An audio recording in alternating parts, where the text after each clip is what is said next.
Burnley kini tengah mempersiapkan skuad mereka usai resmi promosi ke Premier League musim 2023-2024. Pelatih mereka, Vincent Kompany, memanfaatkan kedekatannya dengan mantan klubnya untuk mendatangkan para pemain berbakat ke Turf Moor. Bagaimana rencana transfer cerdas Vincent Kompany dengan budget minim dan bantuan dari raksasa Manchester City akan dapat membawa Burnley bersaing menantang para raksasa Liga Inggris musim depan? Kami telah mencoba merangkum semua kabar terbaru terkait persiapan Burnley untuk Anda berikut ini. Burnley rombak skuad di semua lini.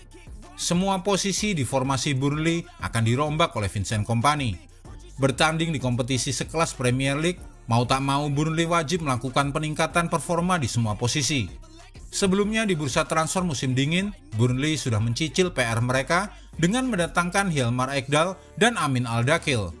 Keduanya adalah pemain Bayer Leverkusen yang dipermanenkan oleh Burnley. Pelatih utama Vincent Kompany juga mencari kiper baru yang akan menjadi pilihan utama di samping Arianet Muric. Dan area yang paling mendapatkan perhatian utama mereka adalah area lini serang. Ini karena Burnley tidak memiliki striker yang bisa bersaing dengan para top scorer Premier League yang rata-rata mencetak 20 gol dalam semusim. Saat ini Kompany hanya mengandalkan striker mereka, Lyle Foster, yang mencetak 10 gol sejak datang pada Januari 2023. Kedalaman lini tengah yang tipis juga menjadi perhatian berikutnya oleh Kompany. Meski Burnley punya pemain handal seperti Josh Cullen, Jack Cork, Josh Brownhill, dan Johan Bergudmundsson, tapi Vincent Kompany butuh pemain pelapis atau mungkin pemain dengan kualitas yang lebih bagus lagi. Kesibukan Burnley di bursa transfer. Sebelum bursa transfer dibuka, Burnley telah mempermanenkan Jordan Beyer dari Borussia Mönchengladbach setelah musim sebelumnya berstatus sebagai pemain pinjaman. Ia dikontrak selama 4 tahun dengan The Clarets. Kemudian Burnley juga telah mempermanenkan Michael Obafemi dari Swansea City.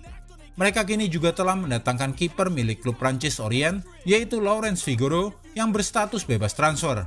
Burnley juga telah resmi mengumumkan kedatangan seorang pemain bertahan yang juga pemain tim nasional Republik Irlandia. Dia adalah Dara Oshie dari West Brom. Oshie didatangkan dengan biaya hanya sebesar 7,8 juta euro atau sekitar 127 miliar rupiah. Dan yang terbaru, Burnley telah menyetujui kesepakatan awal sebesar 286 miliar rupiah untuk mengontrak kiper James Trafford dari Manchester City. Disinilah kedekatan Vincent Kompany dengan mantan klub lamanya tersebut dimanfaatkan dengan baik. James Trafford menjadi pemain Manchester City kedua yang bergabung dengan Burnley.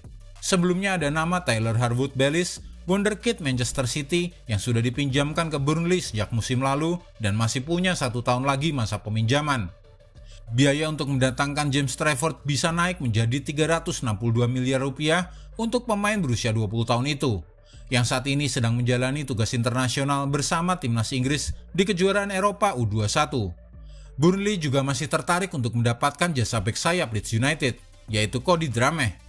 Pemain berusia 21 tahun itu hanya membuat 1 penampilan untuk Leeds United di Liga Premier selama paruh pertama musim dan di jendela transfer Januari ia dipinjamkan ke Luton Town. Perpanjang kontrak pemain pinjaman. Untuk menghemat anggaran belanja karena budget belanja Burnley memang tak sebesar para raksasa Liga Inggris, Vincent Kompany harus menerapkan konsep transfer cerdas. Salah satunya adalah dengan memperpanjang kontrak pemain pinjaman mereka. Apakah kualitas tim nanti bakal buruk mengandalkan banyak pemain pinjaman? Justru sebaliknya, Burnley telah terbantu banyak oleh para pemain pinjaman mereka hingga bisa promosi lagi ke Premier League. Saat ini ada 3 nama pemain yang tengah diusahakan diperpanjang kontraknya dan ada juga yang akan dikembalikan ke tim pemilik. Salah satu yang akan dikembalikan adalah Halil Dervisoglu, pemain Brentford. Kemudian yang akan diperpanjang adalah Ian Maatsen, pemain Chelsea yang bermain sebagai bek kiri. Dan juga Tyler Harwood-Bellis, pemain Manchester City yang sangat tangguh di lini belakang Burnley. Maatsen dan Harwood-Bellis masih punya waktu peminjaman 1 tahun lagi dan tampaknya Burnley sudah pasti akan memperpanjang masa peminjaman mereka.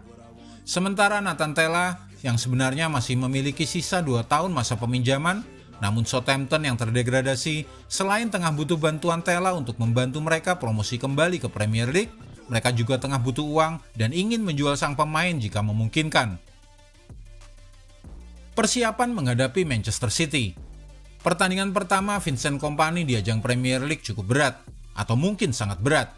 Burnley akan menjamu Manchester City sang juara musim lalu. Dulu Kompany pernah berlaga dalam 45 pertandingan papan atas sebagai kapten di bawah asuhan Pep Guardiola antara 2016 dan 2019. Ia juga berperan besar dalam kemenangan Manchester City edisi 2017-2018 dan juga 2018-2019. Bahkan rekan Kompany dulu juga masih membela skuad City saat ini. Reuni mereka di Turf Moor pasti akan menarik banyak perhatian menjelang pertandingan pembukaan Burnley yang secara resmi akan memulai musim 2023-2024 pada Sabtu 12 Agustus 2023. Di kompetisi kasta kedua, Burnley rata-rata menguasai 64,6% penguasaan bola. Akankah Burnley perlu menyesuaikan gaya itu di Premier League? Apalagi lawannya adalah rajanya dominasi bola. Mungkin cara bermain mereka akan tetap sama. Burnley kemungkinan akan terus berusaha menekan City yang cenderung lebih tangguh dalam penguasaan bola. Jika Burnley bisa membuat pemain sayap berbakat mereka menguasai bola di area depan, mereka berpotensi menimbulkan masalah bagi Manchester City. Anas Saruri dan Benson Manuel adalah dua pemain yang akan diandalkan Kompany untuk menekan pertahanan skuad Pep Guardiola. Jadi bagaimana menurutmu? Apakah Burnley akan siap menghadapi para raksasa-raksasa Premier League musim depan? Tulis pendapatmu di kolom komentar, dan jika Anda menyukai video ini, jangan lupa klik like, share, subscribe, dan tendang loncengnya agar tak ketinggalan update terbaru dari kami.